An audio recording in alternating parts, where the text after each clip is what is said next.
the mics, not on the not asking the questions, but answering them. And I can't speak for Raghav, but I know personally I'm very excited to play all of the games, talk all the national sports, and do all of the Sports Voice things. It's great to be back. I'm just so excited to participate in a draft again. Oh yeah. We would cook up some fire drafts. I'd be like, man, like why couldn't I do that? You know, like the Thanksgiving food one that we did, that was a good one. Yeah, there were some good We've drafts. had some really good drafts in there. It's Mascot draft, state, with just so many good ones. We will be reminiscing on some old Sports Voice memories for all of our tenures. So stay tuned for that. But it's time to get right into the sports, and I think we'll start with Northwestern. And I think a good place to start is baseball, because they have been doing a great job. And I think to the surprise of a lot of people, it's non-conference. And that being said, they're out to their best start in a long time. They are now 4-1.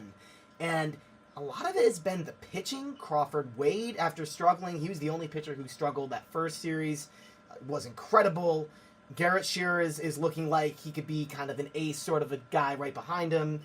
This is a roster that has been producing. I just want to hear what you guys think. I mean, how surprised are we by this really exciting start for Northwestern baseball? Living with baseball expert Leo Tesler, I've been way more invested in Northwestern baseball than I've been in years past, and feel like it's the right time to do so. I mean, I think it really has been the pitching. I feel like the last 2 years, they've had guys that can produce on offense. It's just been the pitching has been so inconsistent and let people down. I saw a tweet by Eliov saying that Northwestern's only used 5 pitchers in their 5-game win streak, which is just incredible. You know, like these guys have been able to go deep into games, not give up, costly mistakes, and allowing guys like, Bennett Markinson to shine on offense. A 3-homer day, incredible. Yeah. No, I mean, he was incredible today. Ethan, what are your thoughts? Yeah, I mean, to answer your original question, extremely surprised, if I'm being honest. This past week on Rounding the Bases, I felt like such a wet blanket coming on and being like, yeah, they came out and they won their first opening weekend series since 2008, but they gave up 18 or 19 runs in that first game, and I don't know, it could be a mirage. And a week later, they won every game this weekend. They're now, 5-1? 5-1. And I still feel like I'm a bit of a wet blanket, because I'm like, I still refuse to believe it's real. And part of that is level of competition will increase as the season goes on, especially as they, much later in the season, get into conference play. But right now, I'm going to try and not be sour. I'm not trying to be a negative Nancy. I'm just going to enjoy the winning, because that is something that, Raghav and I are in our 3rd year here at Northwestern. We have not been able to enjoy Northwestern winning. There have not been any 5-game win streaks for Northwestern baseball at any point during our collegiate tenure. So right now, I'm just enjoying it, and I'm plenty surprised. But yeah, the pitching is the key so far. And Ethan, another aspect of enjoying Northwestern winning, I think, is that this is one of the only teams at this school that, for now, feels like it's noticeably improved from last year, as opposed to sort of declining or staying the same. So that's been exciting. It's been fun to see Jack Lausch be very good at something so far. That's a stray. That's, I don't know. He has been good, though. I think he ripped a few doubles the other day. Yeah, a couple doubles at Harvard. One thing that I was talking about with some friends the other day that I think is cool is so far he either gets on base or strikes out. There's no in between for Jack Lausch, which is kind of fun and I think unusual in looking at someone's stats. So that's been pretty great. But I agree with you about kind of, holding my breath a little bit until conference play. Something that's fun for me is that there are, multiple guys on this team who were in my high school baseball team's lineup. There we go. Tyler Gannis, Bennett Markinson, Marty Kaplan, Sam Levacki. Gannis and Markinson, you talk about, probably the 2 best hitters in this lineup so far this season. Harvard, Ben Greenspan needs to keep going to Harvard Westlake, because clearly it's working. Absolutely. A fun fact that I feel like I have to share that has not much to do with baseball is that Tyler Gannis was actually a theater kid at Harvard Westlake. Oh, wow. That's such a green flag. He picked... It so is. He picked Oregon, I was told, partially because of theater. I think he had a small cameo role on Disney XD's I Didn't Do It. Get out! Which is a prank show from our childhood. But my favorite memory is that when I was deciding, I used to also do theater, and I was deciding where to go for middle school, and as a 6th grader, I went to the middle school. Were you heavily scouted by middle schools in the area? What was that recruitment battle like for you, Claire? Yeah, it was pretty tense. NIL. They all really wanted 4-star, me. maybe 5. Yeah, how much were the middle schools offering in NIL money and endorsements? I'm curious. Yeah, 5 for they were each Offering like negative many. many $1,000. But I went to see a middle school production of Footloose at Harvard Westlake, and Tyler Gannis, a Oh my ninth God. grader at that point, which is Get middle school out. at Harvard Westlake, That's wild. was, I believe, Ren is the lead in Footloose. Oh As my a god. ninth grader? He was incredible. He's He the was chops? amazing as a ninth grader. He later on I he love was in that. Cabaret. He was in so many of the best musicals that Harvard Westlake ever put on. And so I actually thought of Tyler Gannis more than, there were other guys on the baseball team who were, shining a bit more than he was. He was great. He was a total professional, great baseball player. But he, to me, was more known for theater. You have to So- think those footloose dance movement skills translate Exactly. to the And so athletic. I'm waiting to ability. call a baseball game and just Drop like That is the left and anecdote right. of anecdotes. Like Yeah. it's not just the anecdote of anecdotes. It's also just it's an excuse to do so many puns over the course of one game, which I love. So And you know what they say? And is in our DNA. I mean, that is as and is in our DNA as one can get. Shout out Tyler Gannis. Yeah. That's pretty cool. No, absolutely. Good anecdote. He's been Incredible. great. I guess moving on to our next men's sport of the day, men's basketball. Things looking a little bit brighter for the Wildcats here with a win against I'd say a Ohio lot State. brighter. Yeah, a lot brighter. That was Well, pretty good. it's hard to dig yourself out of this hole. But a win against Ohio State, 70-49, so in decently dominant fashion. This was very surprising to a lot of people. Ohio State, absolutely a tournament contender this year, so people were shocked by the outcome of this game. It was easily the best defensive game of the season. 49 points was the lowest in a Big Ten Conference game this year. The Cats also had 18 points off of 16 turnovers, which is like pretty impressive, something we were used to seeing from them in the past that kind of felt like it was waning this year. And 4 guys with double digits, shooting 46% from the field. Just overall a great game. Thoughts on what happened in this game, what worked well for the Cats, and also just the rest of the season.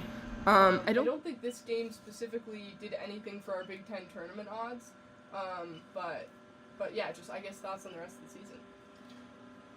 Well, it finally, a road win is like the big headliner there. Is they were the only team in the conference without a road win, and they were able to go to Columbus. And as you mentioned, Claire, a team that is very much on the NCAA tournament bubble and get the upset win. And I will admit, it was largely a part of Ohio State just playing awful. They could not shoot the ball. They were turning the ball over left and right.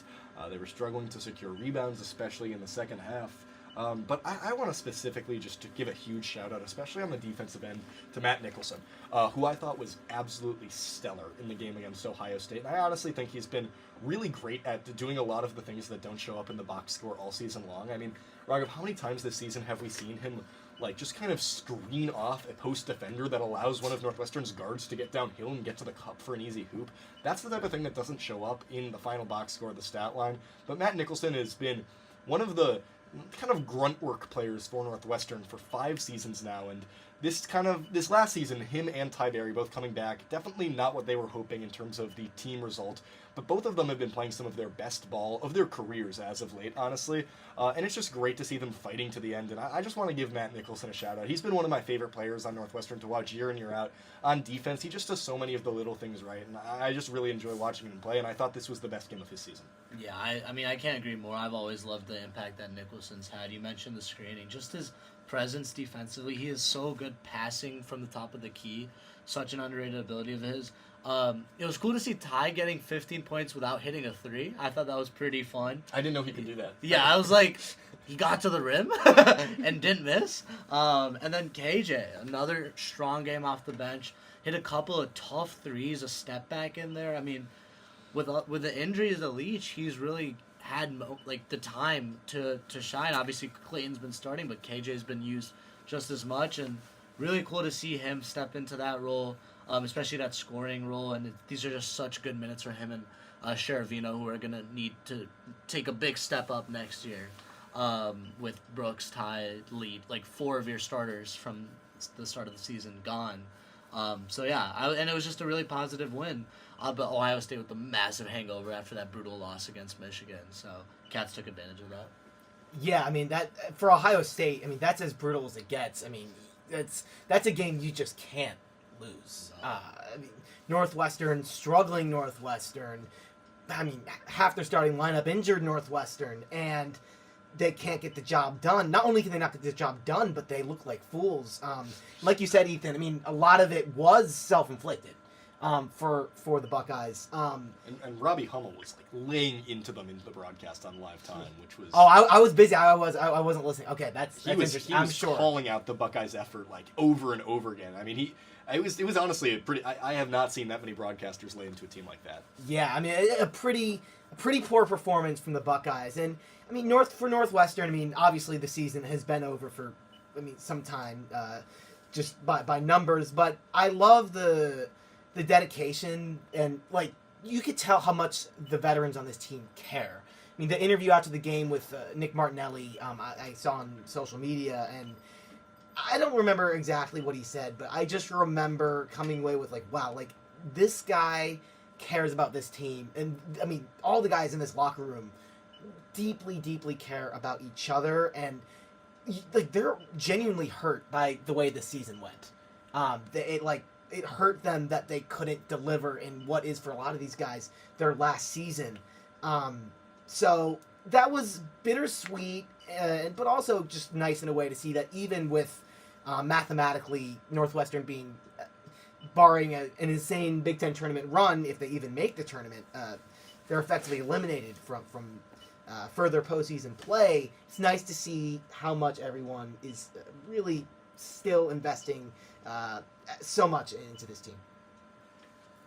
Definitely. I guess we can move on to women's basketball, which, since we've last had an episode of Sports Voice, beat Rutgers 69-59, lost to Maryland 85-79, and now just today lost to Wisconsin. Yes. I don't have the score pulled up. It was relatively close. It was by 6. Lost by 6. 68-73 or something like that, or 73-68 rather. Something in that ballpark. Something. 69-75, I want to say. 85-79.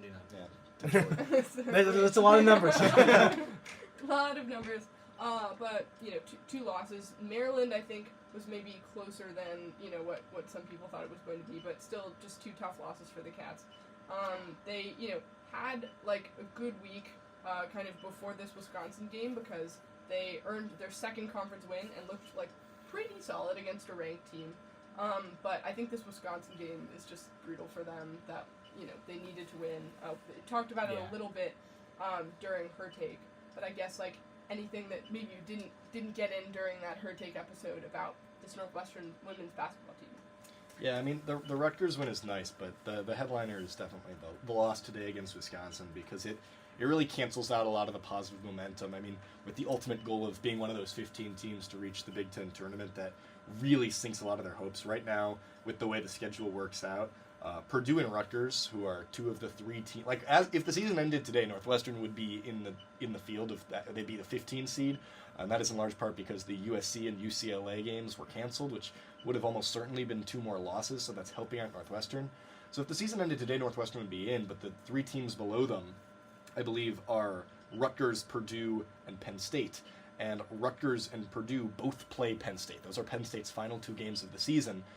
So either Penn State is going to get all the way up to 3 wins, or assuming Rutgers or Purdue win those games, someone will pass Northwestern, meaning that unless Northwestern wins against Nebraska in the season finale, the season is over. And I definitely think Northwestern is going to be a 10, 11-point underdog in that game. So they have a whole week to prepare for that matchup. That being said, just a brutal loss today in terms of their long-term hopes. Yeah, it was tough. The Cats have had... It's just been such an interesting women's basketball season, because they've had so many flashes.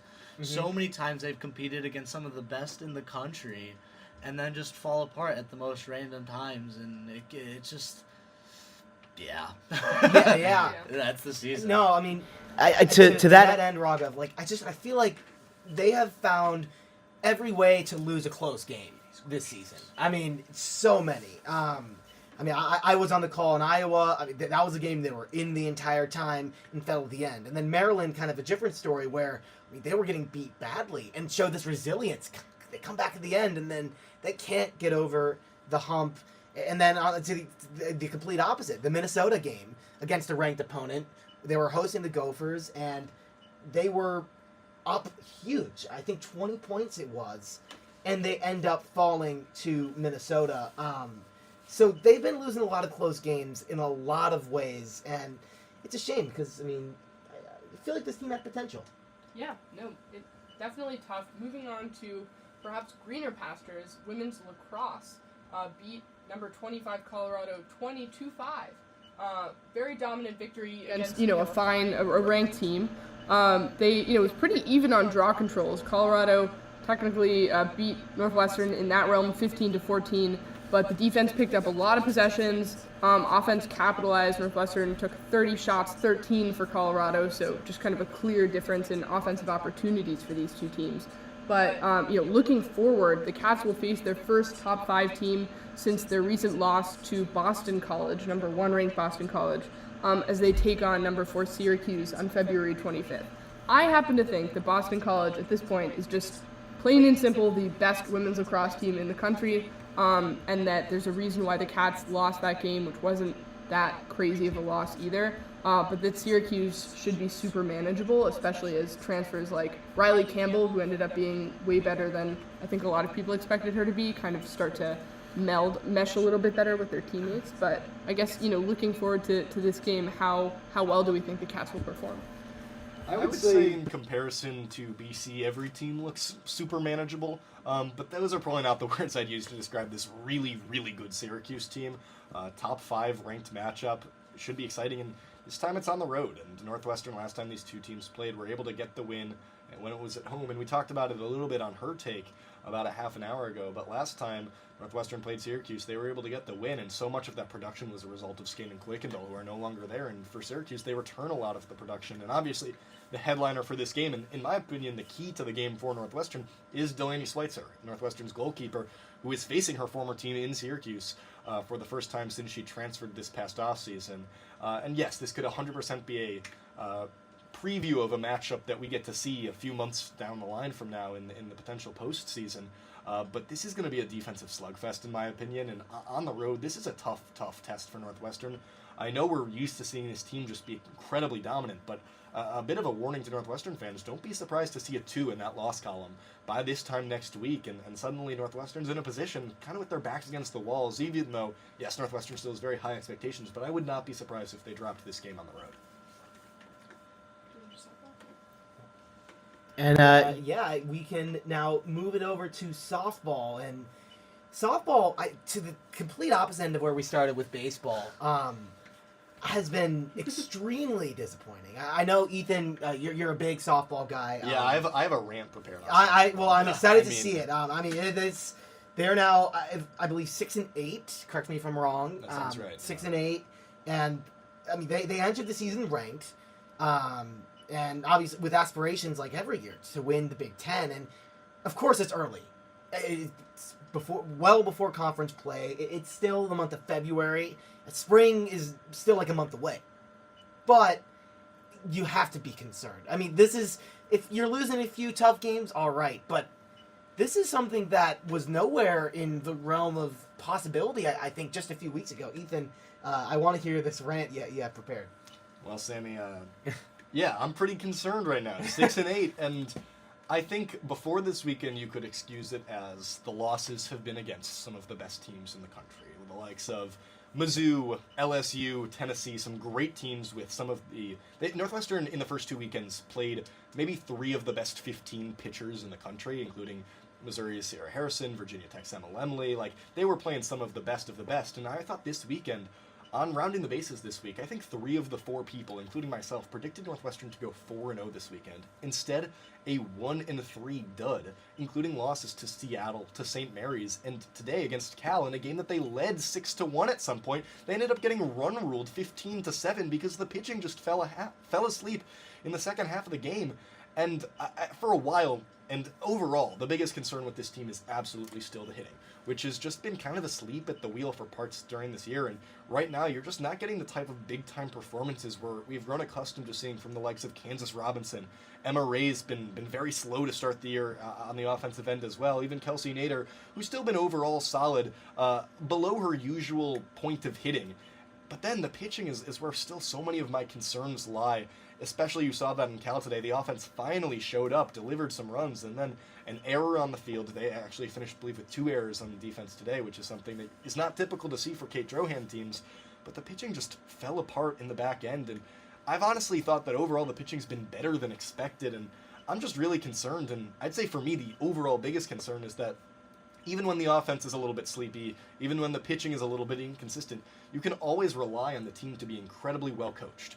And this year, I don't feel like that's been the case. There have been some errors in the field, like I mentioned, but on top of that, just some questionable coaching decisions from Drohan and crew. And I absolutely am the biggest Kate Drohan fan on this campus and 100% believe she's deserved the benefit of the doubt. But in yesterday's game against St. Mary's, they're down 2-0. They have a runner on second base with 1 out. Chance to win the game in the 7th inning. They need to be able to tie the game in order to keep the game going. And coming up to the plate is a pitcher, Renee Cunningham, for her first at-bat of the season. And I understand that, yes, you're running low on pitchers, but you need to even get to a point where you can see the bottom of the 7th for her to go back out there to the circle. You need to put in a pinch hitter. And Ainsley Muno, even a Hannah Cushing, someone to just lay down a bunt with 1 out. Instead of Renee Cunningham, the bat never left her shoulders. She struck out looking on 3 pitches. And it was just a puzzling coaching decision and just kind of a small symptom of what I feel like we've seen a lot in these opening 14 games for Northwestern. So sorry to hijack your show and go on a complete rant, but I am frustrated with Northwestern softball right now. Same. Thank you. No, I think that pretty much captures the frustrations with this team, and you feel like they can still turn it around. It's 100%. very early, and there's clearly talent. There's clearly so 100%. much And the talent. team is known to start slow. A lot of times this is like a growing pain part of the schedule. And Northwestern is a cold weather team who is going out to play tournaments. This weekend was in California, and they were playing Utah, California, St. Mary's, and a bunch of West Coast teams. This is Cathedral City is right by Palm Springs, so it is it's warmer there, but it's like in the 70s. Yeah, It's which is not, warm. Like, But, it's not any different from what we play in the That spring. absolutely, but Northwestern has spent all winter practicing inside. Yeah. So these teams have the advantage of being able to play and practice outside, which is a small thing. And I know Northwestern would never use that as an excuse, but they always tend to get hot as the conference slate starts to ramp up, and that is still absolutely in the cards for Northwestern here. So I'm not hitting the panic button, but I am panicked, I would say. Wait, I so lied about the weather because I was there recently, but it just got it's actually in the 80s and and 90s. So that's a pretty big difference. So yeah, but I guess moving on to Yeah. this is probably the single moment that I'm most excited for in this show tonight, which is Pick'em. I have a lot of fun with the Pick'em questions. In this week in particular, I think we have a really great Pick'em, which is Pick'em. It's the most meta of Pick'ems we have ever had. It is only possible because our 2 guests are former SportsVoice hosts. But for the first time, maybe in WNUR history, everyone here has come up with a Pick'em question, which means that we get to ask what is the best Pick'em from when you hosted. You don't have to remember if you were the one to come up with it. Actually, I wrote that when Perry was also going to be here. I feel like because it's the 2 of you and you hosted together, it should be one that you came up with, ideally. But yeah, I guess we asked you to track down your old rundowns and come up with a favorite. But give us your best Pick'em, and we will pick. Nice. Go ahead. You want me to go first? Go ahead. All right. First of all, I had so much fun going back through all of our I old know. rundowns. Oh. What a treat that was. Good excuse to do that, so thank you guys. But I'm going to go with one that was early in our fall quarter, and that is a pick'em titled Raghav's Birthday. No! So, oh wow, did I steal this? You should have let me go first then. So the explanation for this, over the summer break, one half of our esteemed SportsVoice tandem celebrated his 19th birthday. If you were head of the planning committee for Raghav's birthday, what are you planning for the day? You have unlimited funds. This is one that I came up with, so, Raghav was going to steal it anyways. But I remember we got some really fun answers. Everyone talked about, having him meet Trae Young or taking him to Hawks games and stuff like that. But it was just really, really fun to, get some love for Raghav. And crazy that you were going to choose that as your own. What a narcissistic one to choose. I have to say. I was You're going a to narcissist. preface, I'm like, it was my favorite moment on SportsVoice. But the other one, I think Ethan was resident pick. He had so many banger ideas for the draft and pick Oh, up. don't sell yourself short. No. But I came up with the There's name. always a games host and a non. Yeah. Literally. I came up with the name for it. I do remember that. So I believe this was in the spring. Trash Panda Bonanza. This is a good So one. we had the minor league AA affiliate of the LA Angels, the Rocket City Trash Pandas, recently made news for throwing a no-hitter but still losing 7-5. Along with the Trash Pandas, minor league baseball is loaded with mascots like the Rumble Ponies, the Rubber Ducks, Sod Poodles, Jumbo Shrimp, Yard Goats. What would you name your minor league organization? That's a People got really really good fun one. with that. I so. remember that one. Yeah. Was really fun. That was like my backup option when I was Yeah. going through that one. Those are Those are two really great. good ones. Going to spring break. I will, yeah. So our next pick'em, it's gonna be tough to top pick'em, but Claire is our games host. So I am. These are all hers, but she always cooks. So Thank you. so as we look forward to spring break, this is the premise. You can have any winter or spring team at Northwestern play in any venue in the world, which I think is kind of... I mean, Northwestern already gets to play in some pretty cool venues, being in the Chicago area, getting to go to Wrigley Field for baseball and football, but where would you pick? We'll go Raga first, since Ethan's Well, I know Ethan definitely wasn't picking what I had, but I recently wrote a women's tennis reader for Sports Night. Shout out Sports Night. So I want Northwestern tennis at the All England Lawn Tennis and Croquet Club, where Wimbledon is held. I just think that would be really entertaining. Getting Sai Prakash goalie, Erica Jessel, in their all whites, rocking it at the Wimbledon. That's my pick. Yeah. I really used my creative liberty for this. I'm going to go with Northwestern women's basketball. For the main reason is that we here at WNUR Sports get to travel with the team. It's the sole provider, so I'm taking into account the fact that there's a chance that I'd be able to go to this without having to pay any money out of pocket. And I think they should play in the Parthenon in Athens, Greece. Because I would like to go to Greece very much. I was abroad in the fall, and I didn't make it out to Greece. I was thinking about doing the Colosseum. That has more of a history of athletic events. But, I went there this past fall. Amazing. As cool as you would think.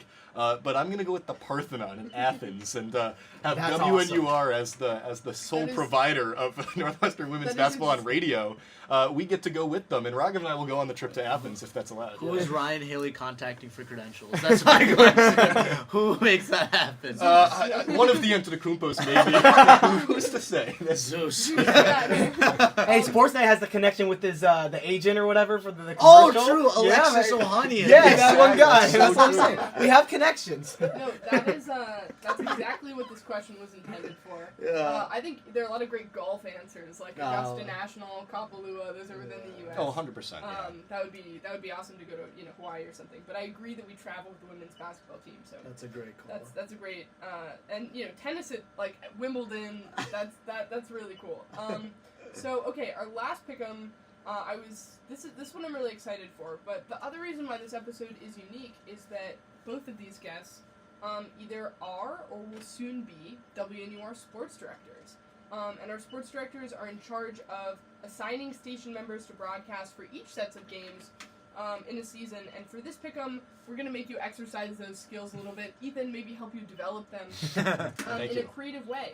And so we're only limiting you to having one station member on a call because you're going to have to match them with someone else. So if you could match any member of WNUR Sports other than yourself with any celebrity, athlete, broadcaster, or just any non-WNUR person you know on a call for a game, who would they be and what is the game? Are you going for it? Should I go first on this one? Sure, yeah, sure. Can I give some honorable mentions before I get to my answer? Why not? Yeah. So Wait, I don't want you to steal one of my answers as an honorable mention. but I'll give the honorable mentions after. Okay, yeah. All right. Yeah. Then why don't you go first? Oh, well, I I'll have one steal it. answer, and I'm very proud. So I'll let you use it. I Thank got you. some backups. So I couldn't go with anyone besides Leo Tesler. I just think it's so easy to pair him up. Oh, with who's he gonna someone. put him with? Okay. Leo Tesler calling a Knicks and Sixers game with Charles Barkley would maybe be the most entertaining broadcast I've ever listened to. Both of them would probably get fired after the broadcast because they keep egging each other on. Especially if it's Knicks Sixers, some Joel Embiid hate in there. Leo whipping out some Clyde Frazier, dancing and prancing around the court or whatever. It'd just be an electric broadcast. So Leo is one of my honorable mentions, but I had paired him on a Yankees game with Mike Francesa because I think that would be the most New York broadcast of all Oh time. my I think it would gosh. just break the airwaves. Another honorable mention was pairing known Northwestern lacrosse fan Bill Belichick with Dylan Friedland, known Dolphins fan and hater of Bill Belichick. But I'm going to end up going something more wholesome than it is funny, and that is pairing my friend Raghav on a Hawks game with none other than his dad, who is also a huge Hawks That's fan. awesome. And like their love of the Hawks that like I get to hear the two of them talking about together would lead to just like the most enjoyable broadcast. It would be such a one-sided, biased broadcast, but it would also be like so heartful, so fulfilling. And honestly, shout out to Raghav's dad. Mr. Koso is one of the nicest guys around, and I think he deserves to have a chance. Had a very successful career, but this could be his big break as he gets into maybe a second career in broadcasting. I would like to say two things. First of all, my dad loves. He always says that guy's a real fighter type. Everyone who's like, who just like grabs me, oh, that's a real fighter right George there. Niang? George doesn't really like George Niang. He'll get there. He'll get Clint Capella, known Clint Capella fan. Okay. That's Real what fighter goes- type? Yeah, real fighter type. Fighter type? And you'd also, like, Leo always gets thrown off by this because when my dad and I are talking basketball, I have the immigrant child thing where I speak English with a very Indian accent with my parents. So it'd be you'd hear Jalen Johnson in a way you've never pronounced before. I can't even do it on call, but if I call my dad right now and he picked up, I'd be able to say Jalen Johnson in the way I say Jalen Johnson with him. So yeah, that's a great idea. Wow, that Did is great. Did you guys have any answers for this? Did you Yeah, think of I'm any? curious. Were you? I didn't come. Yeah, do you have one? I have way too many. Oh no! Oh no! But no, I'll give one, which is it requires a ghost. But I realized I didn't tell you guys you could do that. Oh. I didn't realize Yeah. they had to be living. That's kind of an additional sort of plane we've got going on here. I think that Brendan Prizeman and Bill Walton. Oh, that'd be I awesome. just think That's a great call. I think spiritually they're just kind of on the They're same, on the same wavelength. same wavelength. Like I don't even know. I think it would be to sort of paraphrase Bill Walton, one of the greatest calls in Western civilization. And so I would absolutely love to hear that call. I think it would have to be UCLA versus Northwestern basketball. Men's basketball last year.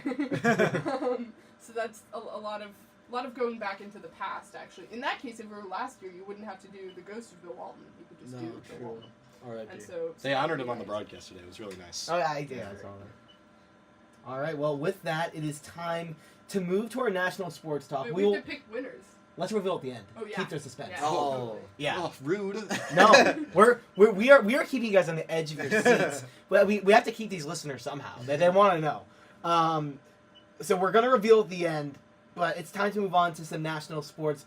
I know we talked a lot of college basketball earlier on Patrick's incredible show Bracket Babble. So in the interest of time, I want to go straight to the pros, NBA, because it's been a lot of injuries.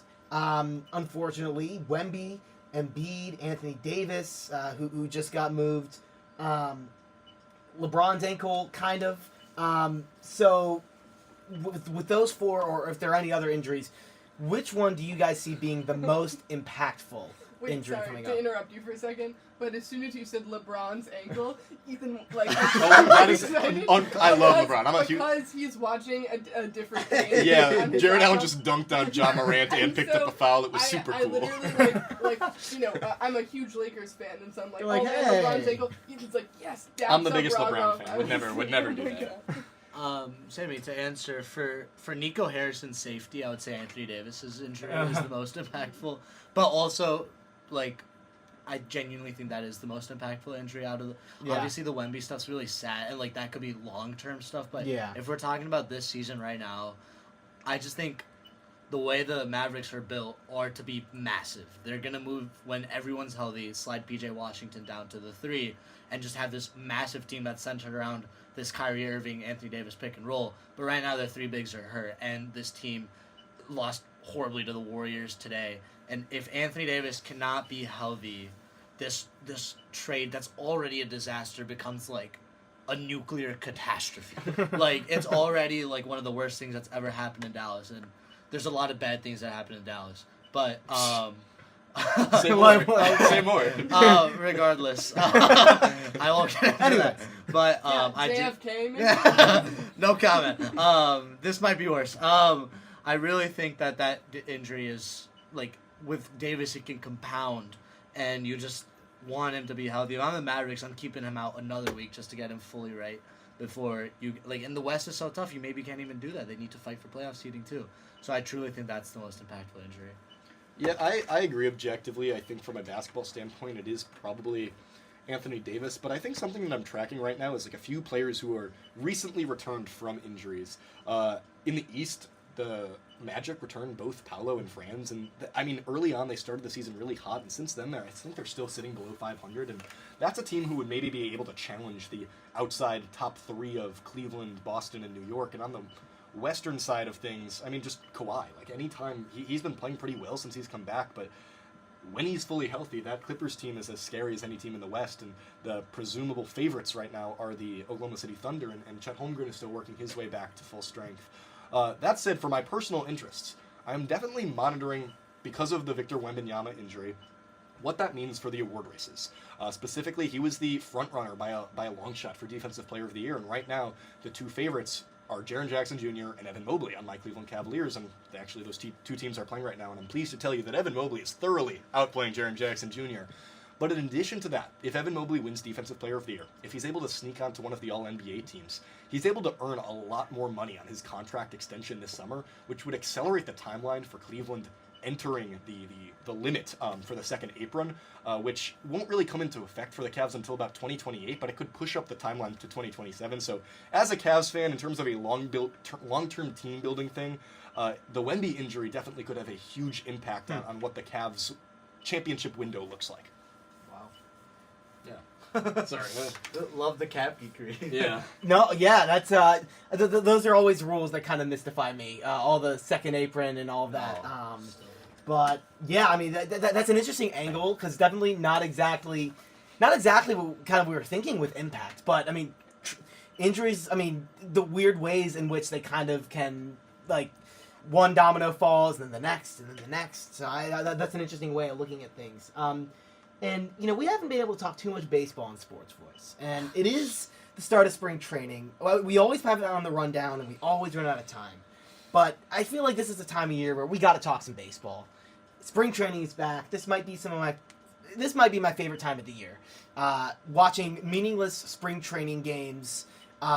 Just watch the Cubs are 4-0 in spring training. Does that matter at all? No. Am I thrilled? Absolutely.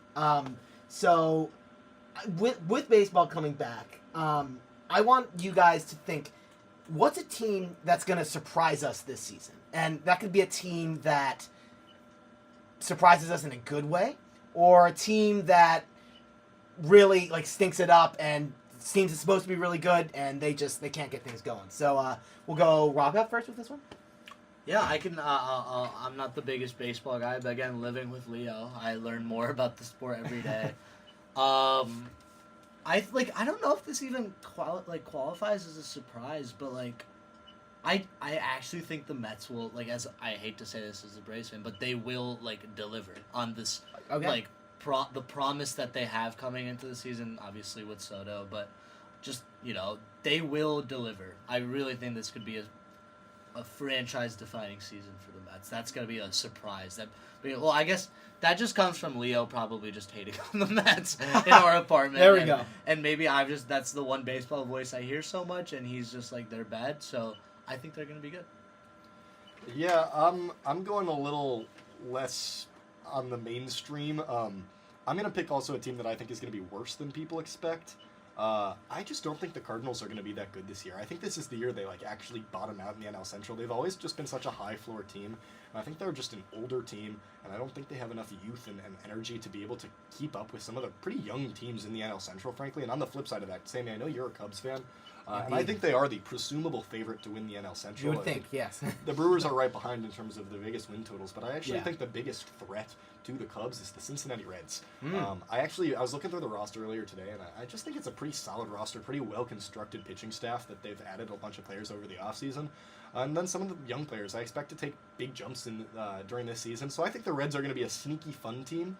Also, for picking sneaky fun teams in the NL, I kind of think the Nationals won't be a playoff team, but I think they're going to be fun to watch this year. Yeah. And for National fans, I think that would be a welcome reprieve from the past few seasons. Well, like, as you mentioned, the NL Central, I was actually thinking this earlier today, but that's a division that could be better than a lot of people are giving it credit for being. As you said, I think the Cardinals are going to finish towards the bottom of that division. They did literally nothing in free agency. They're an older team. Arenado may not be on the roster They could finish sooner sub than 70 later. wins this year, I think. I think, like, which as a Cubs fan brings a smile to my face, because they are a high floor team. I don't know if I can think of a season where they were less than 80 wins. I mean, like they're always above 500. I mean, I think you also got the Pirates in that division, which offensively, I think not a lot of pieces, but their rotation alone could carry that team to being decent in a division that kind of has a lot of interesting players. Well, I think the Cardinals will finish at the bottom of that division. It'll be interesting to see, but I think with that, we have a good amount of time here for what should be a fun draft day. Claire, you wanna bring us into that? Yeah, it's time for draft day. We were talking a little bit about drafts just before this episode with Raghav specifically, who said, I love hosting drafts, but I've always wanted to be on the drafting side of the draft, which I agree with. I really enjoyed that when you guys were hosts. You had some great drafts. We were talking about the Thanksgiving draft, which is an annual classic. But I have another food draft for us today, and this time we're going Evanston restaurants. Be creative here. Don't necessarily just stick to downtown Evanston. We've got the main Dempster Mile. We've got South Evanston. We've got a lot to work with. But we'll do this as a 3-round snake draft. We'll start with Raghav. I'm going personal preference here. I'm not Is that pandering the at 3 all. rounds you said? 3 rounds. 3 rounds, okay. Do you want to do more than 3 rounds? 4 rounds? Yeah, I know we can go fast. We can do Yeah, it no, four. 4 rounds, but I'm expecting like full explanation. Yeah. Oh, yeah, I really Okay. want the full pitch for these restaurants. Yeah.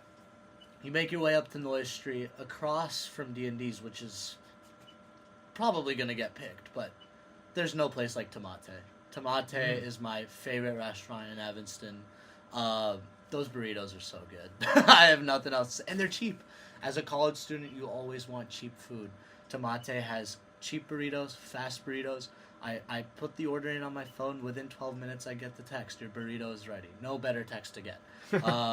Leo and I just had it over the weekend. I put him on Tomate. What really helps them stick out, their rice. Incredible yellow rice. That's my pick. All right, I'm going with, like, in my opinion, what is the clear 1-1, and for me that is Buffalo Joe's. Buffalo wings. I grew up going to Buffalo Joe's. I grew up in Highland Park, so about 25 minutes north, and friends and I would come down before I even got admitted into Northwestern to come down just for the Buffalo wings, and they are just so good. Like, there is just something special in the sauce that is, like, the perfect amount of spicy in terms of a buffalo that, like, makes you feel the heat, but also, like, the best reprieve for it is taking another bite, and they're just, like, so addictive. They're so good. Like, it's a cash-only, kind of janky establishment at times, and I feel like that adds to the overall aura, the vibes of the place, and Buffalo Joe's is still just, like, my favorite bite you can eat in Evanston. So that is the number 1 pick for me, and then I guess if I'm at the turn here, in the second round, I'll go a little bit nicer and a little bit less walkable here for us students, but Union Pizzeria. Really good. Really just, like, excellent, sit down, a little bit higher end Italian food. They have great wood-fired pizzas. I recently went with my family for my sister's birthday. That's been a Siegel family favorite for a little bit. They have some amazing appetizers as well. Great pizzas, great pastas. I'm a huge fan. Like, they do the classics right, and they also have some more fun ones. And also, I will mention, I've been told by people that they have wonderful cocktails. Have you been to Union Square? Yes, Union Square is also fantastic. Yeah, the hot take for me is that I maybe shouldn't be saying this because I'm judging the draft, but just, like, for listeners' benefit, I do think the pizza at Union Square is better than the pizza at Union Pizzeria. Union Pizzeria is I love pretty it good. both. They're both great, but something about the Detroit-style pizza, how cheap it is at Union Square compared to Union Square might get taken by me later in the draft. $10 Who's to dinner, say? pizza between 4 people and a salad. Everyone pays $10 at Union Square. No, Like, the it's Union elite. Detroit-style pizza is my favorite type of pizza. I'm giving the nod to Union Pizzeria, though, because the appetizers, which are really great, the vibes in the restaurant, really good. Evanston great Space service. is connected, And the technically. cocktails. You The have cocktail- that. The hypothetical cocktails I've Yeah. heard are delicious. No, for sure, yeah. For me, again, I told you guys I'd be drafting for myself, so I don't really care if I'd win. I just thought this exercise was fun. There's one place I've been going to every Wednesday night. Surely you're not taking a chain. You're not taking Chipotle, are you? I have to. It's You know what? That's good. I'm glad someone took Chipotle. I was really worried someone wouldn't take it. over Franz, over Allison. Yes. Give me Chipotle. Good. You know what? That's a good pick. That's a I great know how much food I'm getting. I've gotten enough, so I know how much food I'm getting depending on who's working. I know what times to go, so we don't get in a line. That place has been a second home for me. It's a staple. In Evanston. It's a staple. Mhm. It's been a key aspect of like my Northwestern experience. I genuinely will look back fondly on the Chipotle on Church Street because of how many memories I've made there, alongside the incredible food. I think Roger has another pick. You have another pick, Yeah. yeah. Oh, I do have another There pick. we go. This is also I guess I'm going pretty basic here, but I love Capital. I would say the best brunch place in Evanston. Capital's really good. Capital's really good. I actually went before I came to Northwestern, also being a North Shore resident myself, and loved it. They have really good fries, not what you'd expect from a brunch place, but really, really good. Great vibes in there. I just love the ambiance. Yeah, that's my pick. Yeah.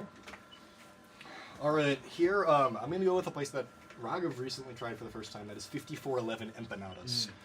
One of my favorite spots in Evanston that I also didn't know about before college. I think they have a few locations. One in the city, they have a food truck, but they are baked empanadas, which are way better than fried empanadas in my opinion, and on top of being much healthier. And they have a variety of options, including like some of your traditional empanada flavors to some cool ones, like a mac and cheese flavor, a ratatouille flavor. They have a Malbec beef one that just tastes like beef stew, like in a puff pastry. And they have an amazing chimichurri that goes with it. And they do student discounts, $2 per empanada Tuesdays, that I'm a really big fan of. And it's like good college cheap eats. And then to round out my draft here in the fourth round, a few things on my board here. I think I'm gonna pass on taking like the D&Ds as much as I enjoy. Wait, we can do a five. Oh, we're round. extending it? Yeah. Oh. We're doing great on time. So we Okay, can do a well, five round. then I guess we'll just keep going. I guess here, I'll take Great Harvest Bread Company, which I know is like way more on the north side. It's close to Ryan Field, another spot that I just like grew up going to with my family. It's like right next to the Foodstuffs, if any of you guys know where that is. And Great Harvest Bread Company has, for starters, the best apple scrapple bread ever. It's like this apple cinnamon strudel bread. They also make just like amazing sandwiches, great croissants, great scones. It's like a very homey, great vibe. And that is my bakery of choice here in Evanston. So yeah, Great Harvest Bread Company, shout out. So I get 2 picks again, right? Yep. So I'm gonna go. My next pick. It's a restaurant I've been to 3 times. It's called Comida. Comida had to be picked here. Really good food, hypothetically amazing drinks. Went twice for WNUR. Yeah. Went once for a friend of the program, Ali Navarrette's graduation party. For me, a lot about food is also about the memory it can create, and Comida has created some really good memories for me. So I'm gonna go with Comida. And then my next. Didn't we have pick- formal there? Huh? Yeah. WNUR Yeah, formal, exactly. yeah. That's why that's what the pick. My next pick is gonna be. I have some options to work with here.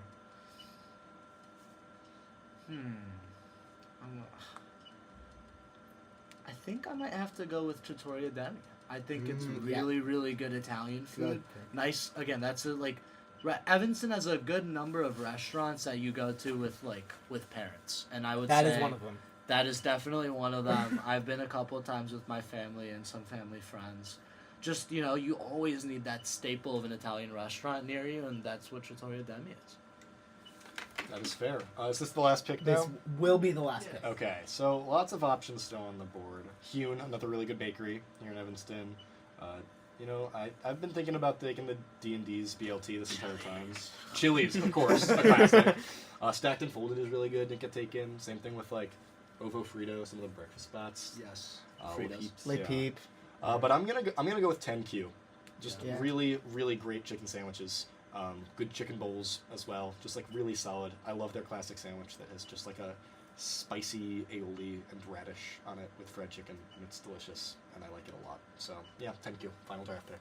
All right. Well, now that we're all very hungry from talking about Yeah, food, no way, I am. You know, like, literally, I like, forgot to eat dinner tonight. just thinking about this, I'm Mountains like, and water. wow. This actually was great for me because I think my friends and I are very Asian food oriented in Evanston. There's amazing Asian Find food us in at Shang Evanston, Noodle yeah. basically Oh, every yeah. Saturday.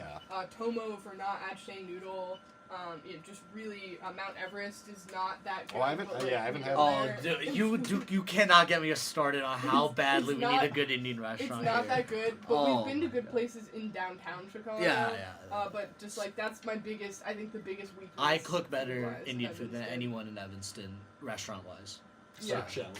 Let It's him a cook. challenge. Yeah. No, Sammy and I are inviting ourselves over. Yeah, 100%. But this is great for me. I had heard of Buffalo Joe's vaguely, but Oh, never a glowing review. Claire, I think I have to. I love wings, so I have Claire, to go there now. it's special. Oh. Like, it's generational. Hypothetically, really good barbecue sauce too.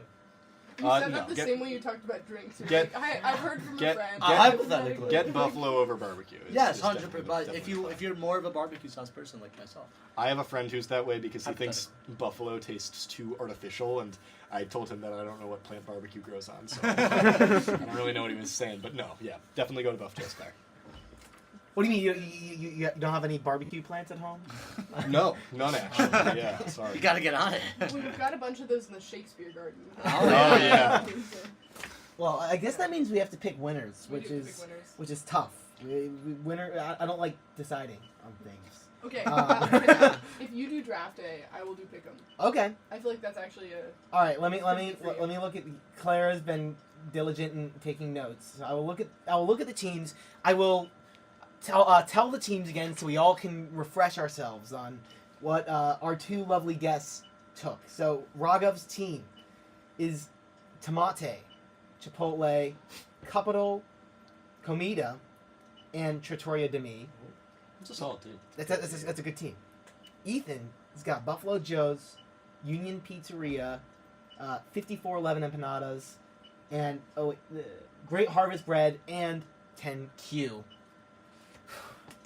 It's tough because these are two very good teams, but I think I'm going to have to give Ethan a slight edge. I think talent-wise, both teams are there.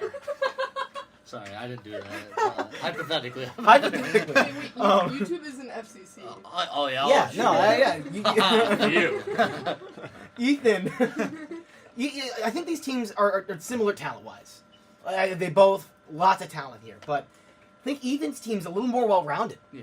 I think we got Oh, I do have 3 Mexican places. I three didn't Mexican think places about for Raghav, which I can get behind. I can get behind. Delicious. But Fair. Ethan, you got, if you want some wings, you got pizza, you got the Mexican in there, and then like Great Harvest Bread, which seems like it has really good like desserts Great and sandwiches Great and stuff. sandwiches, yeah. And then 10Q, which is just like classic chicken sandwich. I mean, I feel like Ethan's got a lot of his ends covered. So, two great teams. Ethan's takes it in a very tough battle. So now I'll let Claire decide to pick up. Yeah, that's exactly how I would have decided it, Sammy. I do think also, just for me personally, being from Los Angeles, a wonderful hub of Mexican food in the United States, I find it difficult to like find Mexican food that I'm really Snob. happy with. Snob.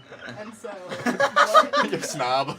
LA snob or Mexican food so much better. LA Take what you snob. get, you know? No. It's there's some great Mexican food regardless, but I do think that Ethan's wins just slightly here. So I agree with Sammy. I guess moving on to Pick'em, I think the first Pick'em I would go with Raghav's actually. I think name your own minor league baseball team, especially with the ones that you gave us, is awesome. I would love to have been there for Raghav's birthday. I think that's like, if I could have been in the room, like I would have picked that one. But I do think that Trash Panda Bonanza is such a great Pick'em idea. Also a great name. really good. Killed it with the Fantastic name. I think the second one, that Ethan did exactly what was sort of the vision of the Pick'em question here. And so I have to go with this one. I agree that you have to pick women's basketball because you get to travel with the team. The basketball in the Parthenon is just like too perfect. That would be so much fun. So I went with Ethan on that one. So that brings us down to new pref cycle because we're 1-1 here on Pick'em. So Raghav had Leo and Charles Barkley calling a Knicks Sixers game. Would be Love to listen to that. Ethan had Raghav on a Hawks game with his dad. It's so hard because one of these is just so hilarious and the other is like really tugging at my heartstrings. But I actually think I'm gonna go with Raghav on a Hawks game with his dad. And I think actually the reason I win, but I lose. The bait and switch. The bait and switch. I win, Yes, but I exactly lose. Waterloo. But I think that the reason why is actually because of something Rogov later added about just like the dynamic of you talking with your dad and how hilarious it Thank would you all for be. the supplemental. I would say Ethan just barely takes Pick'em, but I do think it's close, and I also think that Rogov there's some victory in there. For you. Well, as a result of me beating Raghav in both the draft and Pick'em, we decided on the loser punishment is that he, in about 3 weeks' time, needs to resign as sports director and give the role to me, which otherwise would not have happened. Would never have happened. So yeah, he lost, Yeah. and now he has to give up sports director. Unless so. Perry has the courage. Right? Yeah, true. That is true. Well, with that, it is 9 o'clock on the dot. Good timing, guys. Very nice. And that's what happens when you get a bunch You're of pros. You know, we know what we're doing. We know how to get things on time. So, thank you guys for coming on. Was electric. Great to have you guys back in the OACR. You know, we'd love to have you back again, although there are not too many opportunities. That's crazy, Archie. They might- Kind of might coming be- to an We end. probably won't be back. Yeah, I know. I'm We like declared for the draft. Oh, yeah, it's kind of hitting me like, wow, we only got like 2, 3 Yeah. left or something. That's You guys got to crazy. get a photo. We got a photo last time. Yeah, guys you need gotta get the last Sports Voice photo Yeah. is very meaningful. Oh, Yes. yes, For sure. we will absolutely be remembering that. I don't know if our first Sports Voice, we had a cake in here. It was a lamb cake. Do you remember that? It was not our No, cake. it was not our cake. It was I was brought going to to say, us- that's one way to No. celebrate getting No. Sports No, no, no. Voice. It Those was, fishes cake. It was there. it was an Easter cake. It was brought to us by Fish, who hosts the eponymous Dinner with Fish every night before Sports Voice. I guess he and another lady who also was there, or not another lady. He and a lady who was there. They brought a cake, They and it was brought like a a lamb. lamb-shaped coconut cake. So I hope we get that on our for last Easter. one. So, Well, with that, thank you all for tuning into Sports Voice. It was electric, and we will be back next week. It'll be March next week. No. That is crazy.